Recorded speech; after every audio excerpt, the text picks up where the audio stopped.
This photograph was taken on the morning of May 12, 1957. The woman is actress Linda Christian. The driver is Alfonso de Portago Marquise, Olympian, racing driver, 28 years old. It is the last photograph ever taken of him alive. He drove away from that kiss and was dead within the hour. The race he was competing in the Mille Miglia.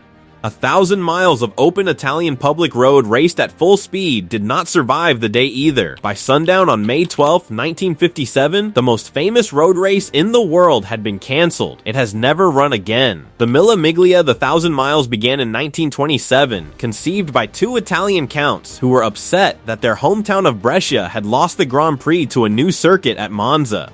Their solution was to create something no circuit could replicate, a race on the roads of Italy itself. The route ran from Brescia south to Rome, through the Apennine Mountains, through villages and towns, through farmland and market squares, and then back north again. 1,000 miles of public road, closed to normal traffic for one day, raced flat out by the fastest cars in the world. There were no barriers, no runoff zones, no gravel traps. The spectators who lined the route stood where they stood at the roadside, on stone walls, on the roofs of cars, and the racing cars went past them at whatever speed the drivers could manage. In 1955, Sterling Moss drove a Mercedes-Benz 300 Slur from Brescia to Rome and back in 10 hours, 7 minutes and 48 seconds. He averaged 157 kilometers per hour, nearly 98 miles per hour, across 1,000 miles of public road. His co-driver Denise Jenkinson held a paper scroll of notes to tell him what was coming around corners he could not see. It is still considered one of the greatest drives in motorsport history. The Mille Miglia made Alfa Romeo, Ferrari, Maserati, and Mercedes-Benz into legends. It made drivers into myths. And it did something no closed circuit could do. It brought the race to the people. Spectators did not buy tickets and sit in grandstands. They walked to the road in front of their houses, stood at the edge, and watched the fastest cars in Europe go past close enough to touch. That proximity was the race's greatest spectacle. It was also the thing that would end it. The Mille Miglia had never been safe. The race's founders understood this and accepted it. Italy's government accepted it. The spectators accepted it. The drivers accepted it. The first serious reckoning came in 1938. A Lancia driven by Angelo Mignanego went off the road near Bologna and into the crowd. 10 spectators were killed, 7 of them children. 26 more were injured. Italy's leader Benito Mussolini banned the race. It returned in 1940, then stopped again through the war years, then resumed in 1947 with hundreds of entrants. The 1938 incident had killed 7 children. The race came back. Between 1927 and 1957, the Mille Miglia claimed the lives of more than 50 people drivers, co-drivers, and spectators. This was documented. This was known. The race ran 24 times across 30 years, and in each of those years the roads were the same roads, narrow, lined with stone, running through the centers of villages at speeds that the road infrastructure had never been built to accommodate. The race ran anyway, because it was the Mille Miglia, because it was Italy, because the crowds that lined the route every May came back the following year, and the year after that, and the year after that. The 1957 race had 365 entrants, the largest field in the history of the event. Alfonso Antonio Vicente Eduardo Angel Blas Francisco de Borja Cabeza de Vaca y Leighton, the Marquis de Portago, was the kind of man the 20th century occasionally produced and struggled to categorize. He was born in London in 1928, educated in France, heir to one of the most respected titles in Spain. He spoke 4 languages. He had earned a pilot's license at 17 and promptly lost it, according to the story most often told, by flying a borrowed aircraft under a bridge in London to win a $500 bet. He competed as an Olympic bobsledder for Spain at the 1956 Winter Games in Cortina d'Ampezzo. He had been a steeplechase jockey, a polo player, a swimmer, a Jai player. He had set a speed record on the Cresta Run at St. Moritz that had stood for 25 years. He came to motor racing almost by accident, a bet at Le Mans in 1953 that he couldn't drive a car he'd never sat in before. He drove it. He finished 5th in class. He had been a Ferrari Works driver for 3 years when he arrived at the 1957 Mille Miglia. He was 28 years old.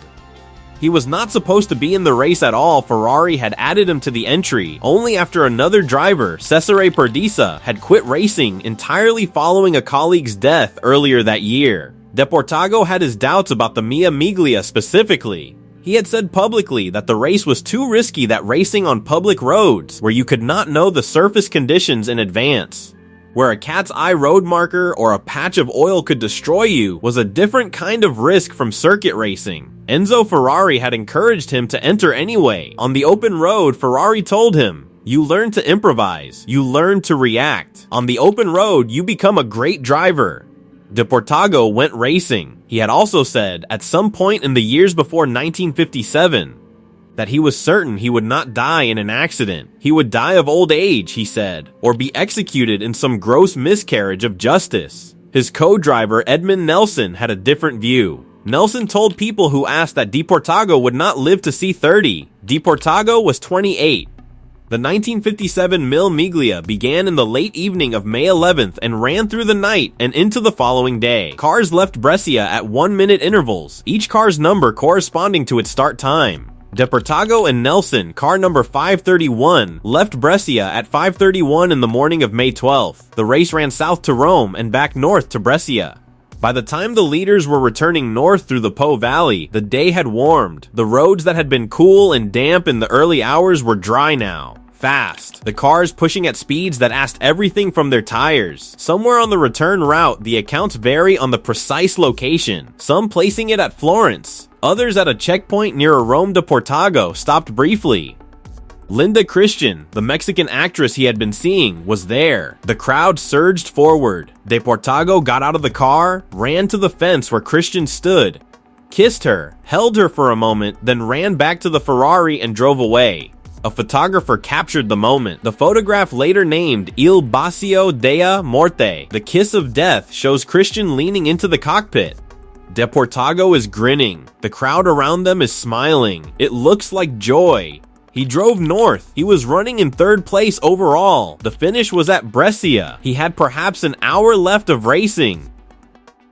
Near the village of Guidisolo, in the province of Mantova, approximately 70 kilometers from the finish line at Brescia, the road runs straight and flat through agricultural land. In May 1957, the verges on both sides were lined with spectators. This was how the Mille Miglia worked. Everywhere the race went, people came to watch. De Portago's Ferrari 335S was traveling at approximately 240 kilometers per hour, 150 miles per hour on that straight. The front left tire failed. At 150 miles per hour, a tire failure does not give a driver time to react. The Ferrari left the road. It struck a roadside ditch and launched into the air. It vaulted a canal on the left side of the road, then veered back, crossed the canal again, and went into the spectators standing on the right verge. The car disintegrated as it went through the crowd. Chunks of bodywork and mechanical components scattered across a wide area. A concrete highway milestone, a stone marker set into the verge to mark the distance to Brescia, was ripped from the ground by the impact and thrown into the crowd. De Portago and Nelson died at the scene. 9 spectators were killed. 5 of them were children. Among the dead were 2 siblings named Valentino and Virginia Regan, a brother and sister who, depending on the source, were somewhere between 6 and 10 years old. They had come to watch the race. They were standing at what witnesses described as a safe distance from the road. The airborne car reached them anyway. The race did not stop. This is important. The 1957 Mille Miglia had no mechanism to stop. There was no race control with authority over the entire 1,000 miles of route. There was no radio communication system that could reach every competitor on the road. Cars were spread across hundreds of miles of Italian countryside, driving against the clock, with no way to tell them what had happened at Guidisolo. The winner, Ferrari's Piero Taruffi, crossed the finish line at Brescia in 10 hours, 27 minutes and 47 seconds. It was his first Mille Miglia win after years of trying. He retired from racing immediately afterward. Wolfgang von Trips, another Ferrari driver, who would himself die 4 years later at Monza, finished second. The podium was a Ferrari 1-2-3. Elsewhere on the course, 11 people were dead. The Italian press and public reacted with a fury that had been building for years. The Mille Miglia had killed people before. It had killed children before. In 1938, 7 of the spectator victims had been children. The race had returned from that. But 1957 was different. The scale of public outrage was different. The photographs were different. The kiss of death had already been distributed to newspaper offices across Italy and Europe. The image of De Portago's grinning face at the stop where he had kissed Christian ran alongside the images of the crash site. Enzo Ferrari was charged with 11 counts of manslaughter. The tire manufacturer was charged alongside him. The prosecution's case centered on whether Ferrari had been negligent in not replacing De Portago's tires during the race. The car had run the full distance on the same set, and investigators concluded that a worn tire striking a cat's eye road marker at 150 miles per hour had caused the failure. Ferrari was acquitted in 1961. The Italian government did not wait for the legal process. It did not wait for the investigation to conclude, for fault to be established, for the precise cause of the tire failure to be determined. 3 days after the race, the Italian government announced a permanent ban on motor racing on public roads throughout Italy. The announcement was immediate and absolute. The Mille Miglia, which had been scheduled to return in 1958, would not return. The Targa Florio in Sicily, another historic open road race, was also affected. The ban reached every public road racing event in the country. The race that had run 24 times since 1927, that had survived a ban by Mussolini, that had survived the Second World War, that had survived decades of crashes and deaths and public controversy, was over. The timing is worth understanding precisely. The 1957 race ended in the morning of May 12th. The crash happened that same morning. By that evening, before the sun had set on the day of the race, the decision to end it had effectively been made. The announcement came 3 days later, but the race was finished on the day it last ran. The Mille Miglia had been banned by sundown. The question the 1957 crash raises, the one the Italian government's response forces you to confront, is why this time?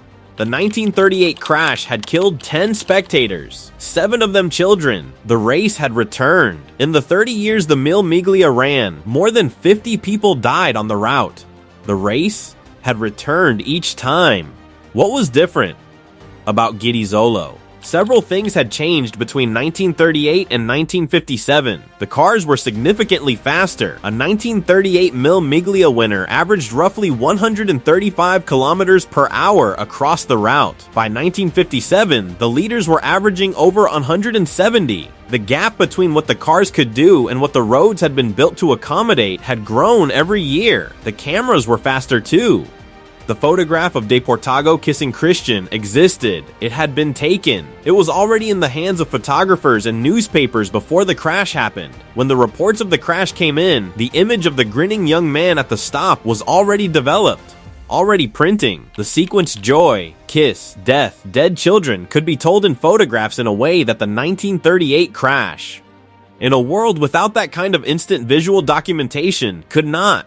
And Italy had changed. The post-war economic miracle had created a country that was, in 1957, wealthier and more politically aware than it had been in 1938. The public that demanded accountability for Guidizzolo was not the same public that had accepted the 1938 deaths as the price of the spectacle. The Mille Miglia had also run out of goodwill. The crash at Guidizzolo did not create opposition to the race. It gave voice to opposition that had existed for years and had never been allowed to outweigh the race's prestige and commercial value. After Guidizzolo, the calculation changed. The prestige of the Mille Miglia was no longer worth more than the deaths it caused. There is a monument at the side of the road near Guidizzolo, a tall, slim stone marker placed at the point where De Portago's tire failed. It marks the place where 11 people died. It stands at the roadside where the crowd stood in 1957, in front of farmland that has grown quieter with every decade since. The Mille Miglia briefly returned from 1958 to 1961 as a rally-like event run at legal speeds with special stages. It was not the same race. It did not have the same meaning. It was discontinued. In 1977, the name was revived again, this time as the Mille Miglia Storica, a regularity event for pre-1957 cars, a parade through the same roads at touring speeds.